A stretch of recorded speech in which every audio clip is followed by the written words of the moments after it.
Get Facebook started. Okay, Google is good to go. Let me get Facebook good. Yeah.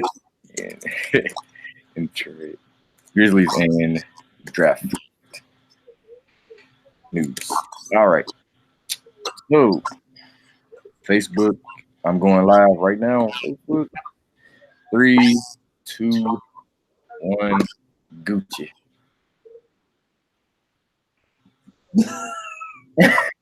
I'm gonna start this off, so I didn't know what the plan was for how to start this or anything. It's all good. The time has finally arrived, though, Darius. It is draft day. It's draft day, man. So the question is, who are the Grizzlies taking it to? Are we taking Darius Garland or are we taking hell no? Please. My biggest worry tonight is that the Grizzlies make this a shoot to beat 2.0 and they overthink this. The Grizzlies John Morant, right? We've settled on that, right? Yeah, if anything besides John Morant happens, then I'm going to be a pretty upset fan and just a pretty upset individual because that ain't the move.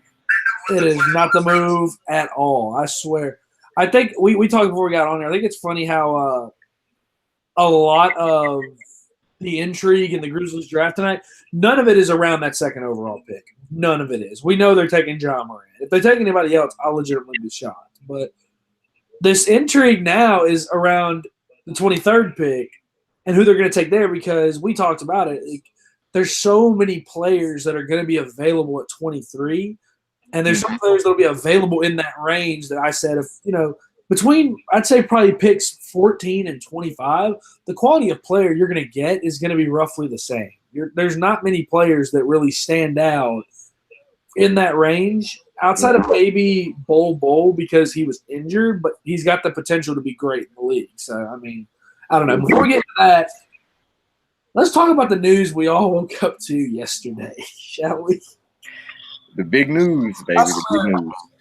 My alarm didn't go off yesterday. What woke me up was ESPN telling me, by the way, the Grizzlies have traded Mike Conley. Well, let you know out of nowhere. I was like, well, that happened. What was your initial reaction to that?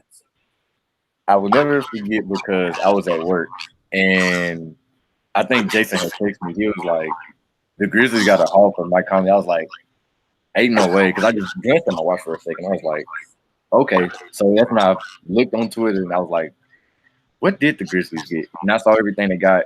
First off, I was very disappointed. I was disappointed, but what I'm saying is in the hall, you were just disappointed they traded him in general.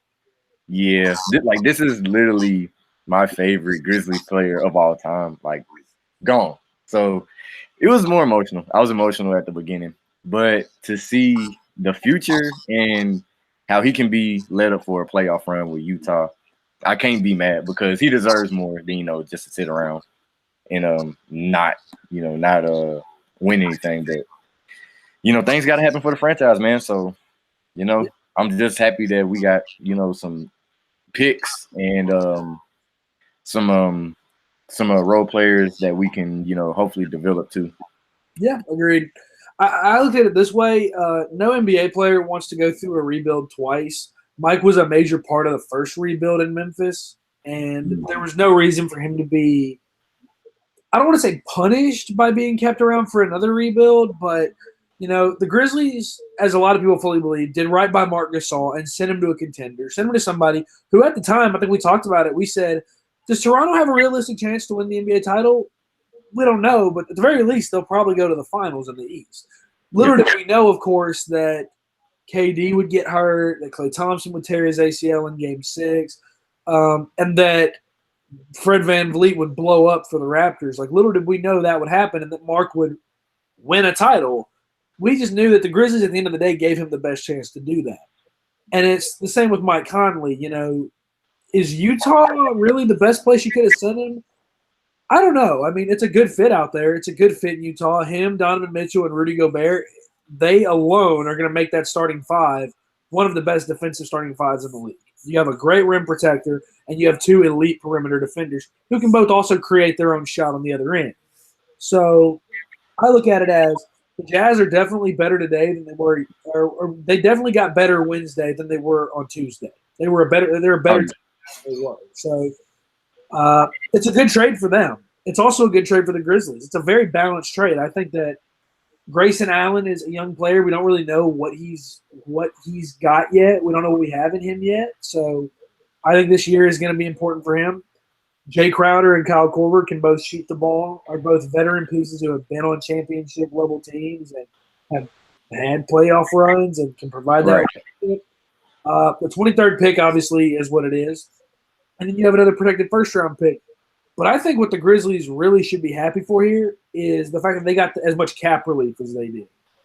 That's a big thing because we all knew that Mike Conley contract was huge. Oh, yeah.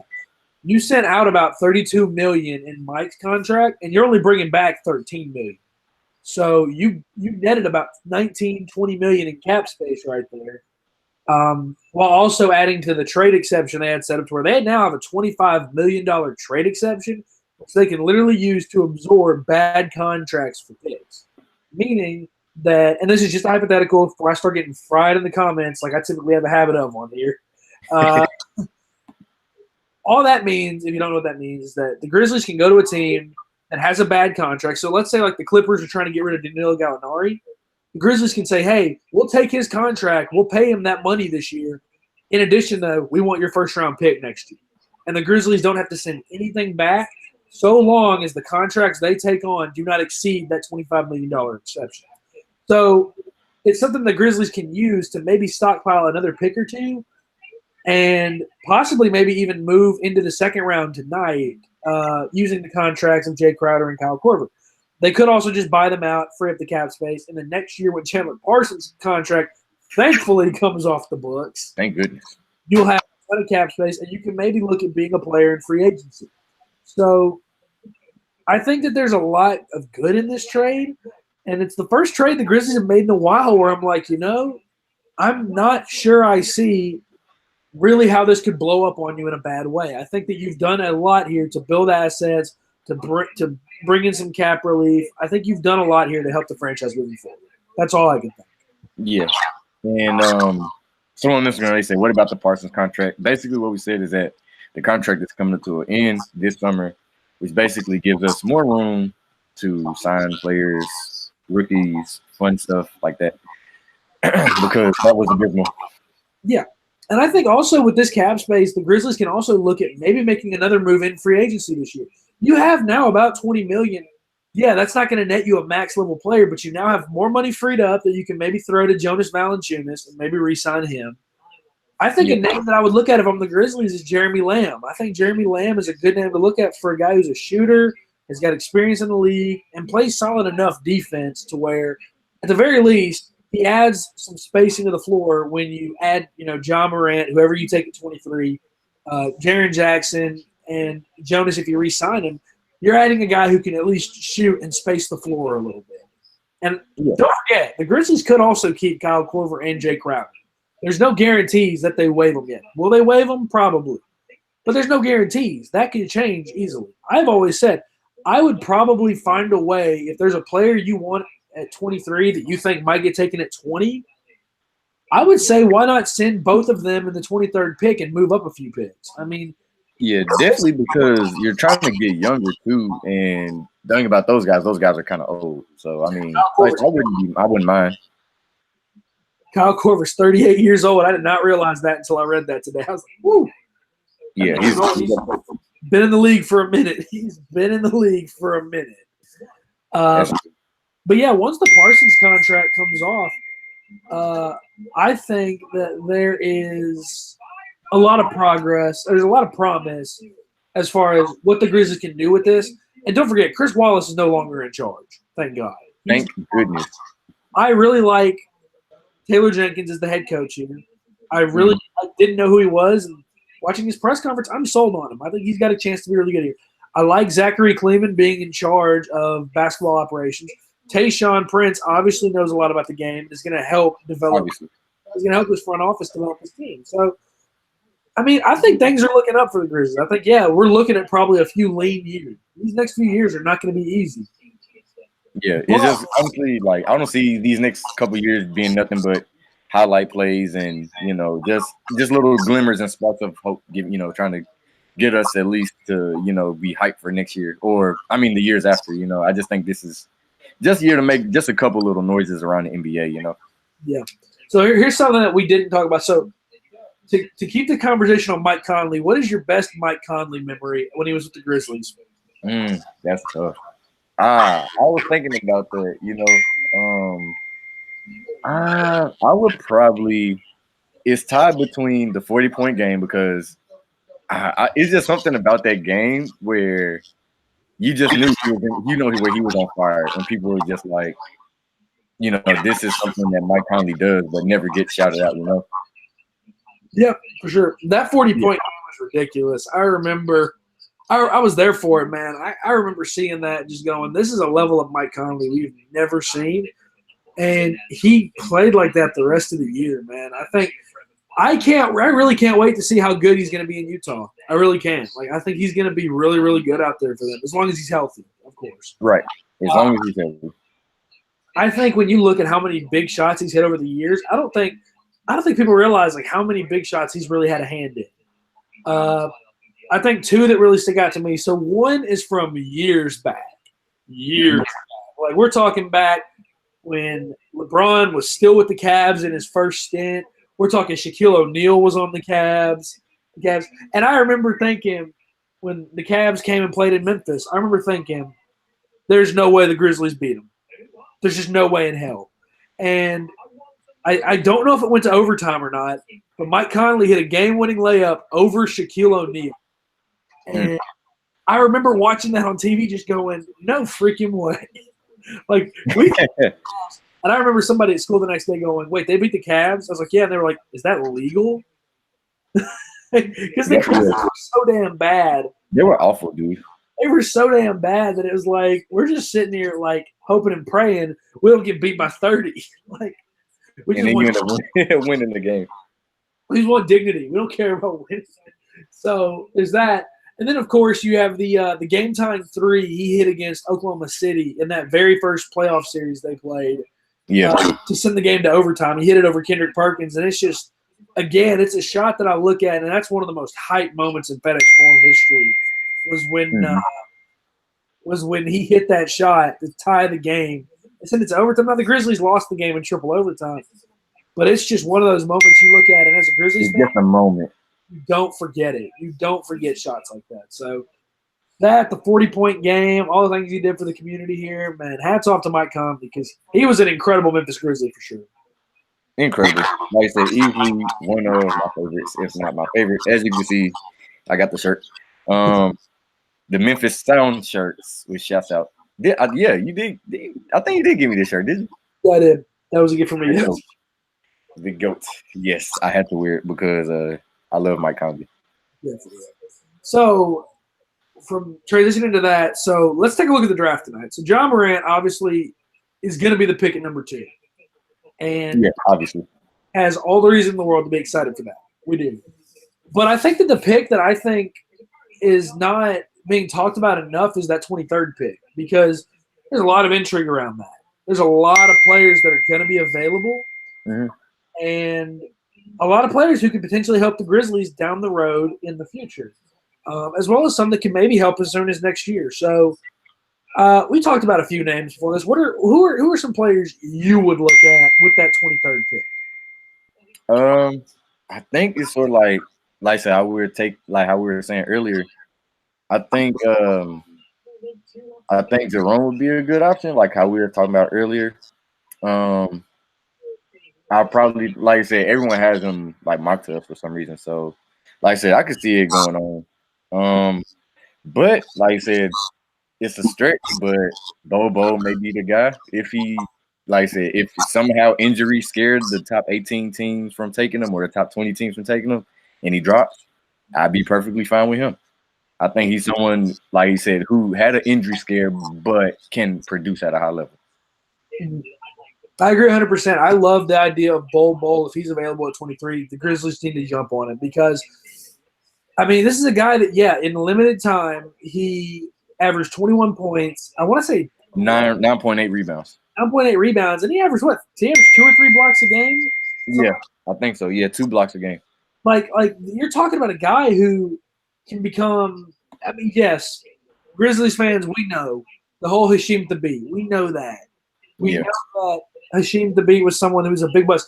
Bol, in my opinion, is not Hashim Thabit, though. He is not Hashim Thabit.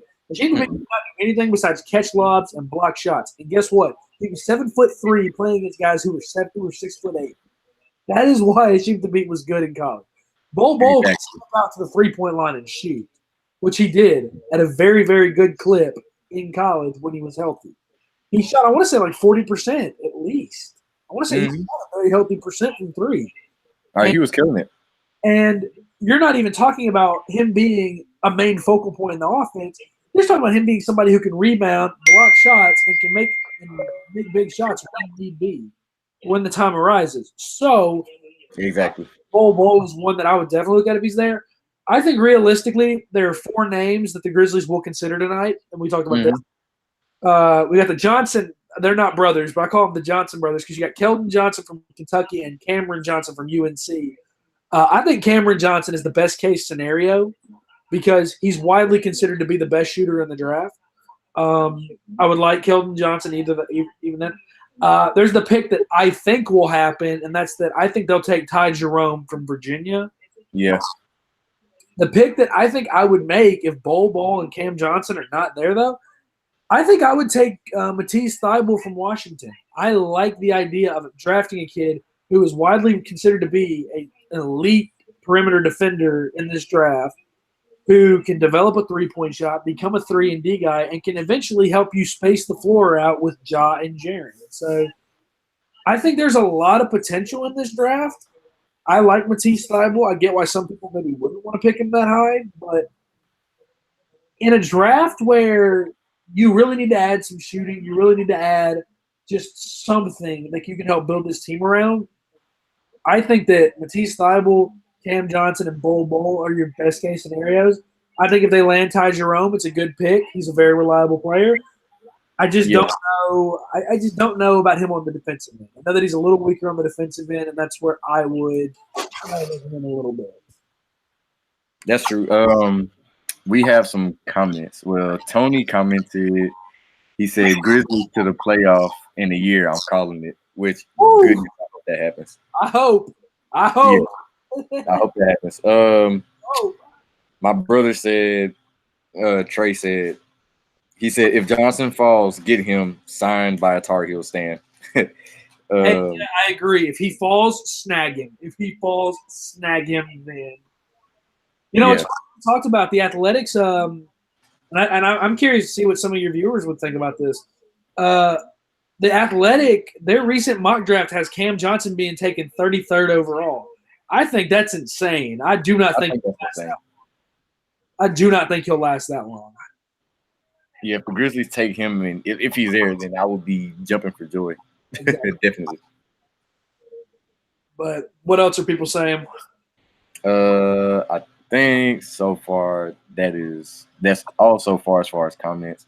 My friend Brian commented it was something different. It wasn't about the Grizzlies, but I mean we could talk about it. He said, how do you guys feel about Golden State buying picks and KD signs, and I guess like where does KD sign and stuff like that? I mean, I like the idea of, as far as KD, I think a sign and trade with the Knicks is very realistic. Yeah, I think that makes a lot of sense. As far as their picks, man, I mean I'll tell you exactly what they're trying to do. That's a team that just had 2 of their best players go down to injuries, and they have no depth. They're trying to buy all these picks now so they can build some depth. They're trying to find whatever they can to put this team together. And they've got kids. They've got guys they can build that they can, like, help develop. They've got I'm sorry, I just got a message from work. Anyways. They've got guys like Quinn Cook and Alfonso McKinney, and I'd say really even like Jacob Evans, who I think that next year, if the Warriors were to say, look, let's compete as hard as we can, but realistically, are we going to win a title with just Steph and Draymond?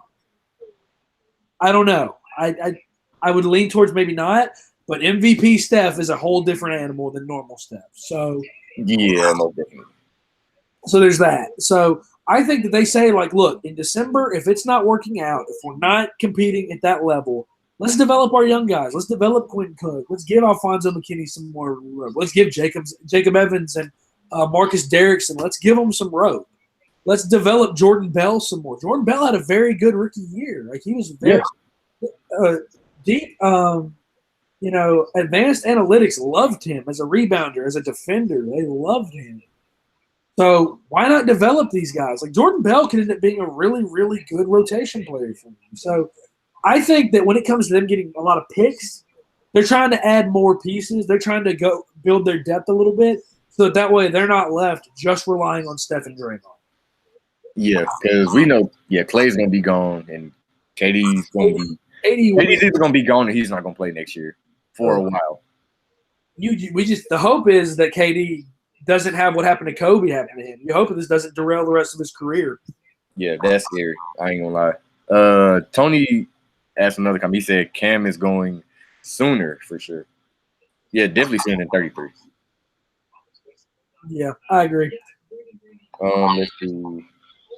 They're letting them walk in free agency. Yeah, possible. Another question: do you think the Grizz will pick for anyone in free agency? Are we talking about this year? Yeah, let's say this year. This year, like I said, Jeremy Lamb is the first one I would look at. As you have to realize, the Grizzlies are not going to be going for your Jimmy Butlers, Kimball Walkers. They're not going to be going for these guys. That would be lovely. Everybody knows that. I think everybody knows that. So I think Jeremy Lamb is a good target. I mean, I think if the Grizzlies got him, I think it'd be a good pickup. I don't see why it wouldn't be a good pickup. I think the Grizzlies need to add as much shooting as possible. That's just what I. That's all we need is definitely some spot up shooters or just shooters in general because we haven't been blessed with plenty of those. And the ones we get blessed with don't end up shooting very well. So Chandler Parsons, we're looking at you. Man, that contract. But we got it over. At least it's over with. Goodness gracious. At least we're getting to the end of that contract. We just gotta go through one more year. Yeah. just gotta go through one more year. We'll get there though. We'll get there. Tony says Steph can't do it by himself. Agree. I agree 100%. He cannot do it by himself. You saw that in the finals. Yeah, that's basically what the finals was. Like, and that's the thing is like, yeah, Draymond had an incredible game 6 stat line. But at the end of the day, on offense, how much do you rely on Draymond as a scorer? You don't. You rely on him as a playmaker for other people. So, I mean, I don't know. I hate it for Steph because as a player, everyone loves Steph Curry as a player. He's an incredible player. We all love and respect him. I hate it for him because now he is having to go through pretty much what LeBron had to go through. He's having to carry a team. He's seeing now that this is what LeBron had to do those years he played them in the finals. And it's why I hate it for Steph, but I don't feel bad for him. Because the same thing happened to LeBron every single year. LeBron, his entire career with the Cavs, even when he had Kyrie and Kevin Love, they were hurt. Mm-hmm. Like, it feels like that even when he had them obviously for 2016. He had them for that. He had them for the 3-1 comeback. But outside of 2016, LeBron's entire career as a Cavs, I felt like he never had help. I think that's true, though. He never had help outside of that year. And I mean, I hate it for Steph, but I don't feel bad for him. I say it like that. I don't feel bad for him. No, I agree. I'm in the same boat. Now, this is something I've always wanted to touch on. Okay. But I just think even if this scenario plays out, I think still Conley would have been the number one option. Someone said, this is Brian again, he said, what if you guys kept Kyle Lowry? I think the same situation would have happened. I think Conley would have outplayed him, but that would have been a deadly. That's a what if. That's a what if. Like, we're opening Pandora's box now. The funny thing is, I look at Kyle Lowry and Mike Conley, and they both do different things better than the other. I think that Mike is the better defender and shooter, and I think that Kyle Lowry is the better slasher. He's more physical. He gets to the line. Kyle Lowry gets a hell of a lot more calls than Mike Conley does. That's because Kyle Lowry has that bulldog mentality. You took the words right out of my mouth. That's what I can say. He's a pit bull. He's got that. He's got that air about him. He's always had that. Like even when he was in Memphis, he had that. So, what if? Yeah, I mean, I would have loved to have seen what Kyle Lowry could have done with Zebo and Mark and TA. Kyle Lowry and TA and like Tony Allen at his peak. Ooh. Now that would have been a fun duel to watch. And what's crazy is that even for one of those years, Mike was second in the league in steals behind Chris Paul. Yeah, I think like 2013, if I'm not mistaken. Like I look at Kyle Lowry and I'm like, it's crazy to think that this man was a Grizzly because he was only a Grizzly for like 2.5 years. Yeah, because he was a first-round pick. He was a first-round pick. His first year, he had a good start to the year, but in his 10th game, he broke his wrist. And he missed the next year. The next year, he was pretty solid. I think that he was there for the next half of the year after that, and then they traded him to Houston. And in Houston, he built a solid career for himself. And in Toronto, he obviously just won a championship. I think that Kyle Lowry at his best and Mike Conley at his best, I think they're both roughly the same level of talent. I agree. I think that Kyle Lowry also had the benefit of playing in the East. So that's where I say all-star appearances right there. So I mean, but I do think that's a great what if though. I would love to see what Kyle Lowry could have done with the core four or with the other members of the core four. Yeah. What if? Thanks always. What else we got? What's next? Tony says Steph is not clutch. I think Steph just dude, that's true though. That is true though. He's not. He's 0 for 8 in game-winning shots with less than 20 seconds left in the playoffs. 0 for 8. He's not clutch. KD is clutch. Clay is clutch. Steph is not. Yep. I think what that is, well, outside the exception of KD, I think Steph draws so much attention because he can create a shot. Unlike, not saying Clay can't create a shot, but he's more of your spot-up shooter guy. I think Steph he's more keyed up on defenses. But he still has to hit them shots if you're going to be known as the greatest shooter of all time. Yep, agreed. And I think he's Kevin Durant. We know who Kevin Durant is. Yeah, he's top 2, top 3, whatever you want to put him at. Like Patrick Beverly said, he's Kevin Durant. That's true. That's the greatest. I'm not going to lie. That's my favorite post-game press conference of the playoffs. The one with him and Lou Williams. I love that. Like, Lou Williams is like, we tried everything. He's like, we had a lot of coverages drawn up, and it didn't work. It didn't work. I love it. I love it. But yeah, Steph is definitely not clutch. I do agree with that. He puts up big games, but that's because a lot of these games, these big games, they're already up by 20. Yeah, I agree. So here's my question. He picks up a lot. Go ahead. Where do we rank Kawhi Leonard now in terms of best players in the league? Where do we rank him? That's a great question. Because I think at his best, I think he's the best two-way player in the league. Mm-hmm. I think he's probably one of the best defenders in the league by far. Oh, easily. Offensively, he's really developed. Offensively, when he gets rolling, you can't stop him. He even proved that to the Grizzlies last year because, good God, I remember that. Well, not last year, the year before last. Because it was that was a game we was watching inside of Dan's class, I believe. And and then the Grizzlies were up, and then he hits a corner 3 just to like dagger the game, and I'm just like, dude. He's good though. He's freaking good. Oh yeah, he's good. Yeah, I would say the reason why I said top 3 because literally like, oh man, hold on, give me 1 second. Rusty, can you still hear me? Yeah, I can hear you. Okay, let's see. I think. All right, I'm at the Facebook thing was tripping. I'm finna finish that real quick. Live video. All right, and. Give me 1 second. Application window. Boom. See, this is becoming easier. Now the more I do it. Repetition, man, is key. Repetition is key. Okay, well, we back live on Facebook. That's all that matters. But to answer your question, where would I rank Kawhi? Like I said, easily like that. On his game, he can literally be – and one thing about Kawhi, though, is that he'll have an off game here or there, but besides that, he rarely has off games, and that's crazy. Yeah.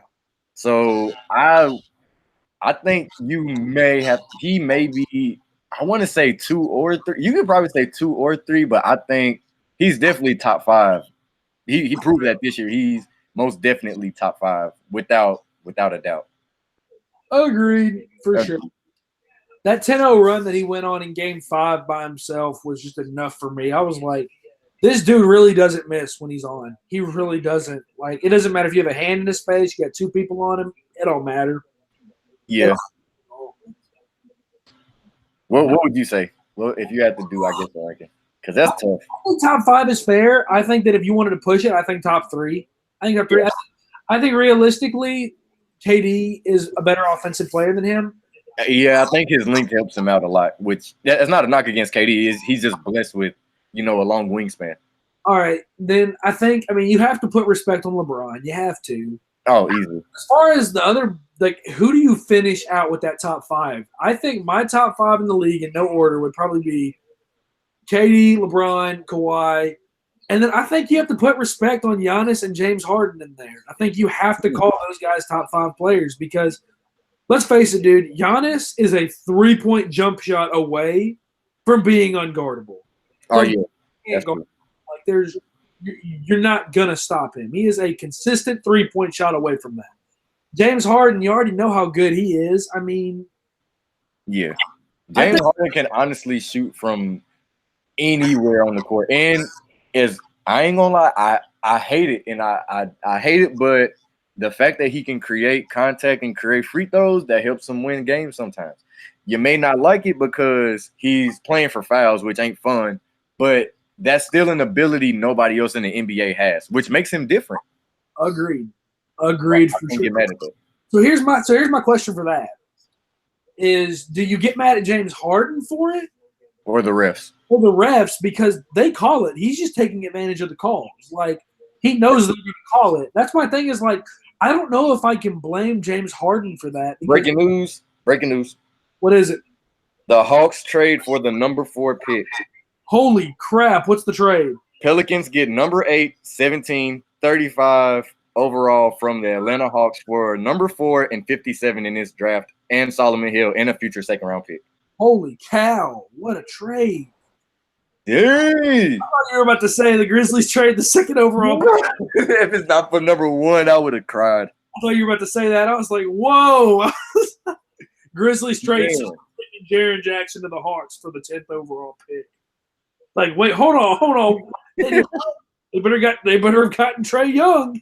Man, we need the whole picks and next year's picks and everything for that, man. Your picks for the next 5 years to make that deal. Man, wow, that's crazy. That's to say, so who do we think the Hawks are taking it for then? I think Jarrett Culver. They need someone to go along with Trae Young. I wouldn't be mad at that. It's not going to be Darius Garland. No. Darius Garland is not going to be the pick at 4. He's not. So that means he slides. That means he's probably going to slide because I don't think the Cavs are going to take him, dude. I don't think they're done giving up on Colin Sexton yet. I see no point for the Cavs to take him. I think I got to go. So would it be the Bulls? No. Well, it could be the Bulls. But.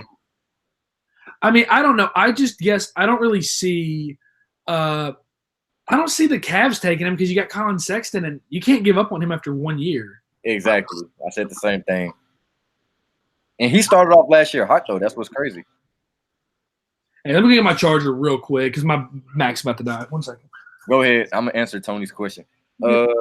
So my man Tony said the refs easily.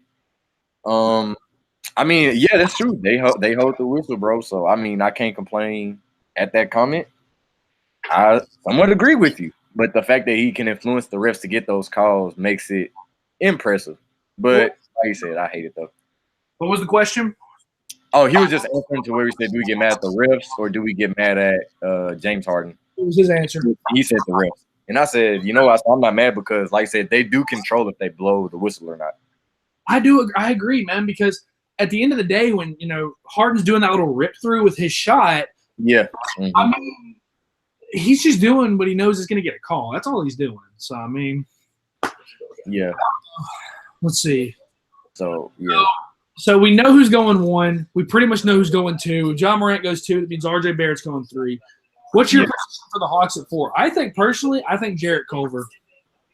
I think so too. I think they need they're gonna put somebody with Trae Young on the right side of them. So So I what are think that's a great pick for them. So hey, I ain't gonna lie, that's gonna be a nice, fun little front court though. Oh, it will be Jarrett Culver and Trae Young together. That's a lot of shooting. That's a lot of shooting in one front court. So what do we think for the Cavs at 5 then? I think a good pick for them there would probably be DeAndre Hunter. Yeah, I'm not mad at that. Probably DeAndre Hunter. I think DeAndre Hunter is a pretty good pick there. Who's at 6? Is that the Bulls or is that? I think it's either the Bulls or the Suns. It's one of the two. I forgot. Darius Garland. If the Suns Darius Garland, that is probably the best case scenario for them. Yeah, probably is. Yeah, because Bulls are at 7. I think they take Kobe White. From Carolina. From Carolina, yeah. I think they take him. They've had point guard problems for years now. Yeah, it's time for a change because goodness gracious. Are you talking about Phoenix or are you talking about? I'm talking about the Bulls. The Bulls. Okay. I think the Bulls take Kobe White. Just because, again, like Chris Dunn didn't work at point guard. Zach LaVine's not a point guard. He's the two, yeah. You know, you've got Zach LaVine there. You've got Lauri Markin in there. You've got talent there. You just need a point guard right now. You need a point guard. You need a lot of things there. They're not good, but yeah. But you've got potential there. You've just got to get a good point guard in there. So, right. That at least. Yeah, I think So I think that's the top 7. Let's see. I'm gonna see top 10 picks in a NBA draft because I guess we could just run through the top 10 or something. Let's see. Yeah, it said Kobe White is rising fast. Agreed. Yeah, he's rising fast. Definitely, I agree with you. Top 10, definitely. And then that leaves Cam Reddish, Rui Hachimura from Gonzaga too. I want to see where he goes because I ain't gonna lie, that boy can ball. I love watching him. Agreed. Let me see what the we'll go through the Athletics. Their mock real quick. So obviously they have not updated for the trade yet. So theirs is a little off. We'll drop down a little bit.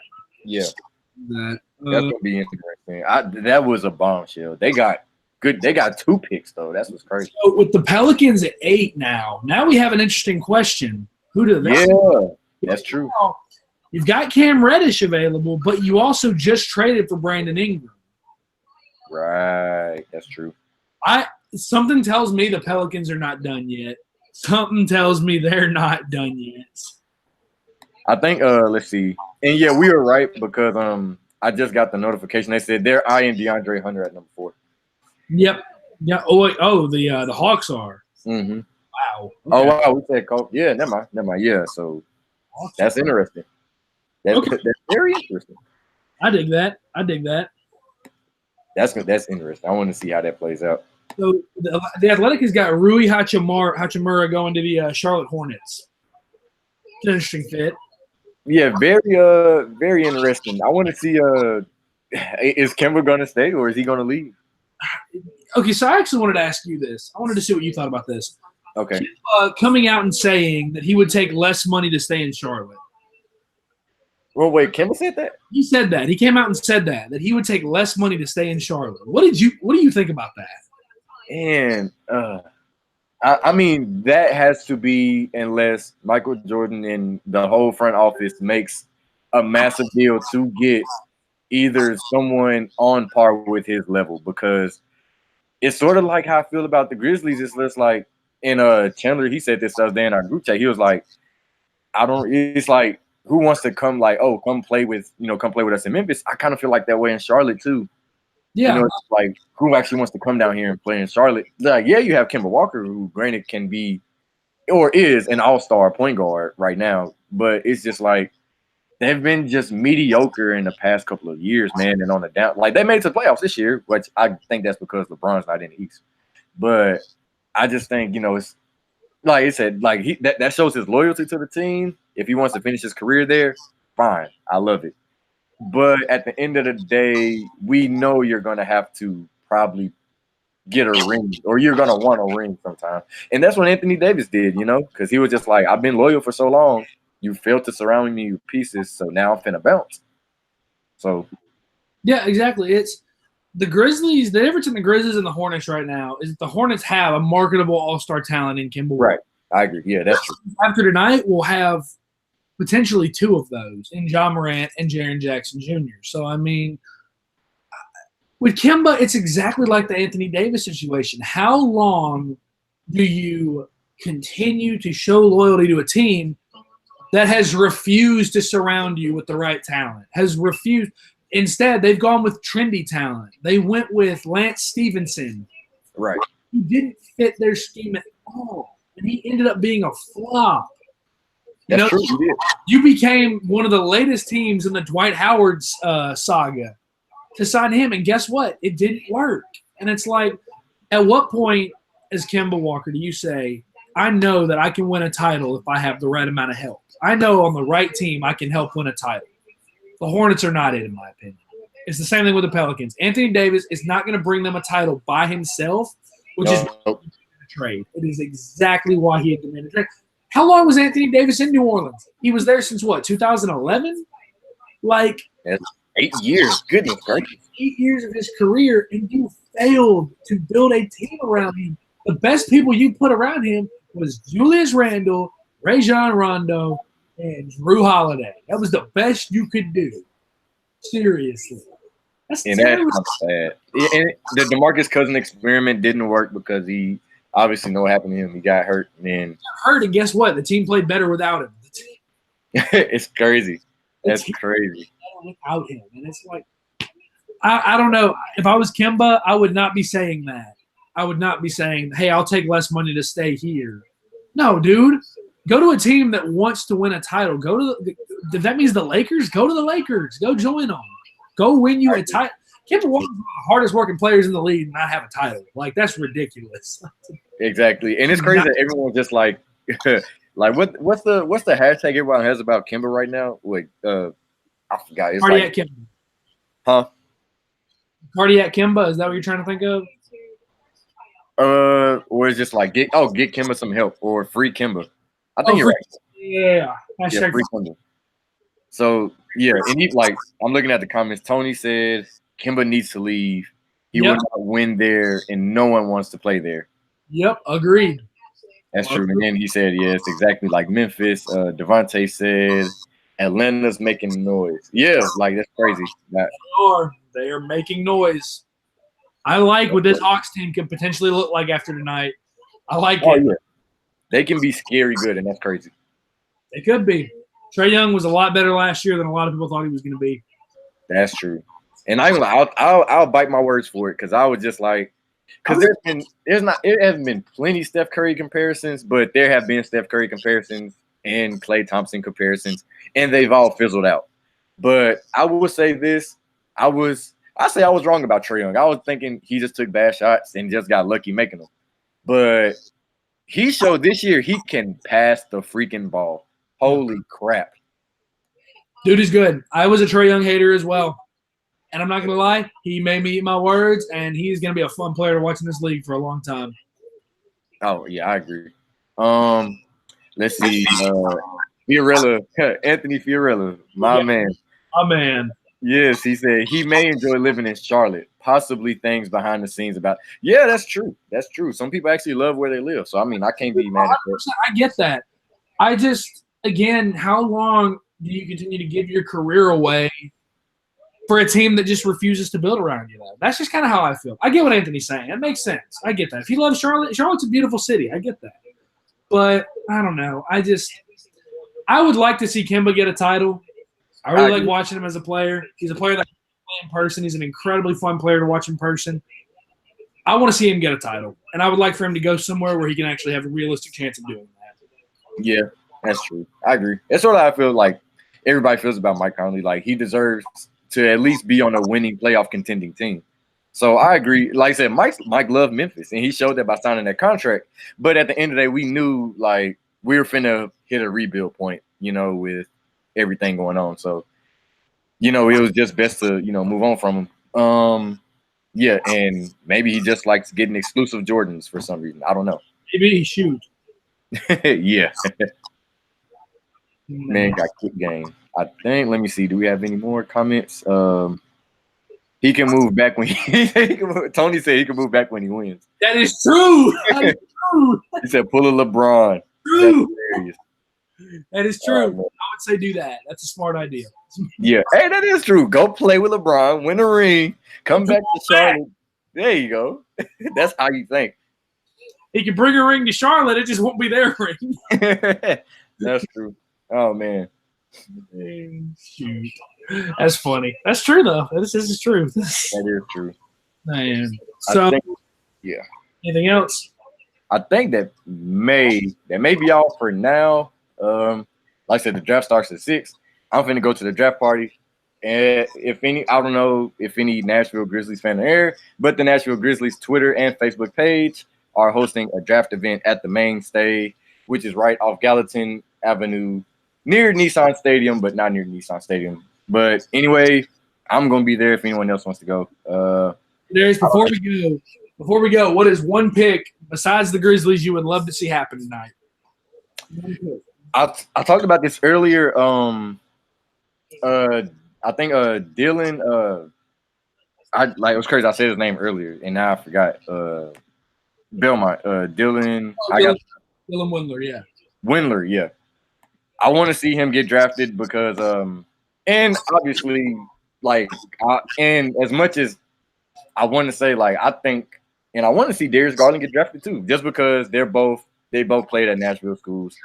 I'm a big, I saw Darius Garland play, I think 2 years ago before he committed to Vanderbilt, and they played Stratford, my high school, and I could just remember, dude, he was cooking. So I think, I think he could be good, but I think the injury hurt him a little bit more than it helped him. Yeah. So I really want to see Dylan Windler and Darius Garland get drafted tonight, just because I think that would benefit the city a lot. Yes. So let me tell you one pick I want to see tonight, and then we'll call it a live. I want at 16. I want the Orlando Magic to take Nickeil Alexander-Walker from Virginia, because if you add him to Markelle Fultz, DJ Augustine, and Evan Fournier, I think that could be an incredible backcourt. I think that there is a ton of shooting in that backcourt. This league is moving towards all of that. I think he's a great fit there. Definitely is going to have to work on defense, but that is a pick I would love to see happen. Final predictions. We know they're going to take John Moran at 2. Who do you think the pick is going to be at 23 for the Grizzlies?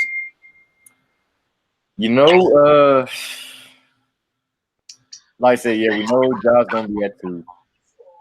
But you know what? I'm going to say it. I have a feeling that the Darius Garland effect and the same is going to happen for Bobo. I'm not going to lie. I think it's possible. But it's either going to be him or Johnson. For some odd reason. But like I said, if we take the guy they project to us millions of times from Jerome.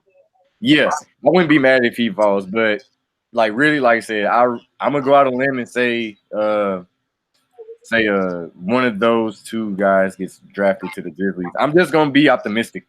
I don't think it's gonna happen, but you never know. Yeah, I think realistically, I think Ty Jerome is gonna end up being the pick tonight, and if he is, then good. We can probably make a use for him here in Memphis. Other than that, I don't know what else there is to say. So thank you guys for tuning in. Yep. Tighten up. wrong sport. Wrong sport. All right. We finna head off. I'm finna head to the Mainstay. Y'all enjoy the draft, and peace. Endo. Let me end on IG, in live video, and end on Google Hangouts.